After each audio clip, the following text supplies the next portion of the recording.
السلام عليكم ورحمة الله. تیرۆرکردنی پویا گەنجێکی مناڵی 16 ساڵ لە ژێر ئازار و تەعزیب و ئەشکەنجەی ئەوەی کە هەردوو هێلکە گونەکەی بتەقێنی و بەرگە نەگرێ و دوایی ئەڵڵاه تەعالا بە شەید قبوڵی کا بکوژرێ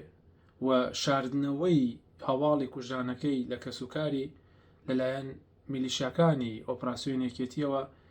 یەکێکی ترە لە شەرمەزاریە هەرە گەورەکان کەوا تازەکی ئاشکرا بووە.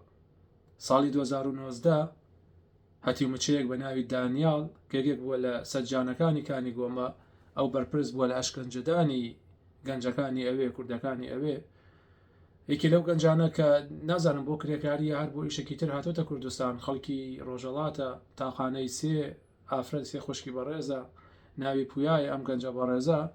کە هاتۆتە کوردستان ئەگیرێ ماوەیەک حکومەدرێ لە زیندانی چاکسازی دوای ئەگەڕێتەوە بۆ کانی گۆمە ئتر لەوایە تەسلیمی باوکیکەنەوە بچێتەوە بۆ ڕۆژەڵات بەڵام لەو کاتە ئەیخەنە ئینفراتیەوە و ئەو کەسی کە تعزیبیەدا بە ناوی دانیال تعزیبێکی زۆر زۆریەدا ئەشکەنجەیەکی زۆر زۆریەدا هەتاوەکو هەردوو هێلکە گونەکەی تەقێنێ حتا لە کاتی تەقاندنی هێلکە گونەکانی شاب بەدەستی قەز و توێتی بۆ ئەوەی بەچکەی ئیسلامی نەخەیتەوە وات لە یەکەم هەنی ئەمە قسەی دانیاڵە ئەم هەواڵە زۆر دقیقە دوای ئەوە تەمان بەنیەتی ئەوە نەیویستوە بیکوژێ بەڵام ویستوێتی کە بەڵێ هێلکە گونەکانی بتەقێنێ وەکو ئەتەکردنێ وەکو سوکاتێک ئەمەی کە باسیەکەم بخوا ئەمە خەیاڵ نییە ئەمە ڕۆمان نییە ئەمە چیرۆک نییە هەرواقع ئەمە واقعەکە لە ناوکانی گۆما ساڵی 2019 چەتەکانی ئۆپراسیۆنی یەکێتی ئەنجامیان داوە حتا لە دوای ئەوەی کەەوە ئەو گەنجە مناڵە 17 ساڵە 7 ساڵیش نەبوو کاتە کە ئەوە تیرۆر کراوە لە ژێر زەختا چکە کە هەردوو هێلکە گونەکەی تەقێنراوە بەرگەی نەگرتووە تەقاندنی هێلکە گون ینی ئازارێکی هەیە تاوا ئینسان بەرگە ناگرێت کەم کەسێ بەرگەی بگرێ بەرگەی نەگرتووە ڕۆحی سپار بووە لە دوای ئەوە ئەم دانیاڵە فەسڵەکری لەکانی گۆمە خۆ سەجانەکانی ئەوێ باشە زانن ئەوەی کە لەوێ سجن بووە ئەوەی کە سەجان بووە ئەوەی کە ئۆپراسیۆن بووە هەر هەمووتان باشە زانن دانیال ماوەیەک فەسڵەکرێ چونکە بەدەستیان قەز بەو شێوازە گەنجێکی کوردی ڕۆژەڵاتی کوشتووە لەژێر تەعزیبە بە تەقاندنی هەردوو هێلکە گونەکەی دوای ئەگەڕێنرێتەوە کە ئەگەڕێتەوە دوای ماوەیەک ئێتەوەکانی گۆمە لەو بەشە لاچی لە بەشی تەعزیب ئەچێتە بەشتێکی تر وەکو سەرپەرشتیاری سژنەکان بووە بەحسا بووە بە پیا و ئەم بەحسابی تر تەوبەی کردو ئەوەی کردو بەڵام دڵنیا بە ئەو خوێنە لەسەری دانیاڵ ئەمێنێ چکە دانیال وازانێ ئەم کوڕی خەڵکی شەبەکە پیازە کارتۆ نەمۆزە وازانێ ئاسمان سەخفی پێوە نییە وازانێ ئەمە بەسەریا تێپەڕێ ینی هەموو کەسێک کە سوکاری هەیە بنەماڵی هەیە خۆ خەڵک کوڕی خۆی نەتۆزیوەتەوە تۆ بیبەی لە ئینفرادیا هێلکە گونی بتەقێنی تر دوایش وا دای پۆشی کە بە حساب کەس نازانێ الله ئاشکرایەکە ولا تحسبن الله غافلا عما يعمل الظالمون واحسب مكن كالله تعالى غافلة لو ظلميك ايكن هكذا الله تعالى حفظتك اشكرتك وباجي وخنا شردي يعني هو مزانا اوا اشكنجي خلقيه دان خلقي بيسر وشانا كان خلقي يكوجن اكاك هر جنازه شي نادنو ايوا مزان تاسب وتان الرو يعني تو سيري سوريا جماعه بشار اسد چەند ساڵ 50 ساڵ لەگەڵ حافظ ئەسەدی باوکیە لە حکم بوون ئەو هەموو کوشتن و گرتن و دەربەدەرکردنە ئێستا ئەوەی کە دەستی هەیە لە تەعزیبدان و جاسوسیکردنا زۆرینەی زۆری عاقڵ کراوە بەشێکیشی ماوە بە دوانە ئاگەڕێت بەشار ئەسەد تێیتەقان ئەوەی کە ماوە ئەم سەجان و سەگ و گورگ و خاڵی هەڵگرانە کەوتە دەست شعبەکە باشە چەتەکانی یەکێتی چەتەکانی پارتیەوانی ئەشکەنجی خەڵکیە دەن ئەشکەنجی ئەو کوردانە ئەدەن ئەیان کوژن ئەیان بڕن ئێوان مەزانە تا سەربۆتان ئەمێنێ بەس پێم لە تۆ بۆ کیەکەی يعني بۆ کیەکەی خۆ پۆستەکەی خۆت نییە حیزبەکەی خۆت نیە خۆ ڕۆحەکەی خۆتە يعني بۆ کێ ڕۆحی خۆ دەخەیتە مەترسیەوە يعني تۆ ئازانیەوە بەسەر تا تێپەڕێ نەک دانیاڵ هەر جەلادێکی کرد لە ناوکانی گۆما تەبعەن ئەم ناوانە نووسراون ئەوانەی کە ئەشکەنجەی ئەو موسڵمانە دەن ئەشکەنجەی ئەو کوردانە دەن هەم لە سلێمانی هەم لە هەولێر قورب بەسەرتان يعني زۆرتان نەماوە ئەوە لەگەڵ ڕوخانی ئێرانە یەکێتیش تەفروت و نابێ یەکێتی هیچی نەماوە پارتیش تەواو بەس تورکیا بوو دۆستی ئەوە تورکیاش پشتی تێ کردووە چونکە تورکیا ئێستا دۆستی تازەی دۆزیەوەتەوە کە ئەحمەد شەرعە تەواو پشتی کردە پارتیش کەسی نەماوە قورب بەسەرتان بەشی فویەک ناکەن دڵنیا بن ئەڕوخێن تەواو ینی تەواو هەم پارتی هەم یەکێتی بەئیزنی ئەڵڵاه تەعالا چاوەڕێکن بەم نزیکانە تەفروت و نابن جا ئەو کاتی ئەوەی کەوا جاسوسی کردووە ئەوەی کە ئەشکەنجی خەڵکی داوە ئەوەی کەوا کوڕەکانی هەمەی کوشتووە کوڕەکانی هەمەی ئەشکەنجە داوە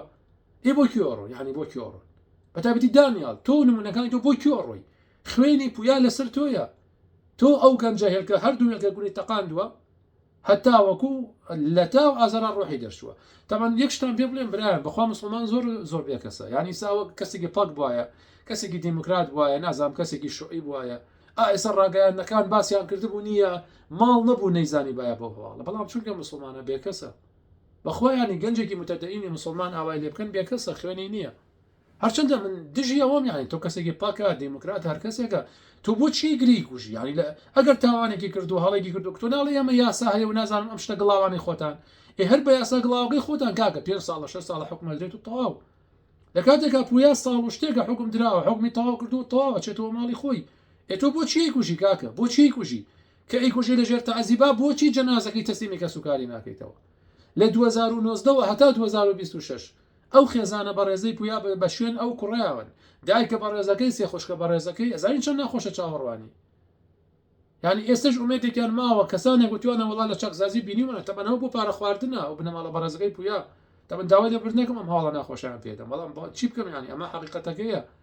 هەنی شتەکە ڕاستیە بەداخەوە زۆر بەداخەوە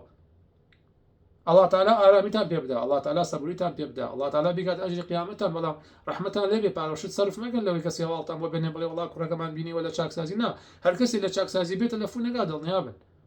کوڕەکەتان پویا ساڵی 2019 لە ئینفرادیە بە قاچی گڵاوی ئەو کەسێکە ناوی دانیاڵەوەیکە لە مجریمەکانی کانی گۆمە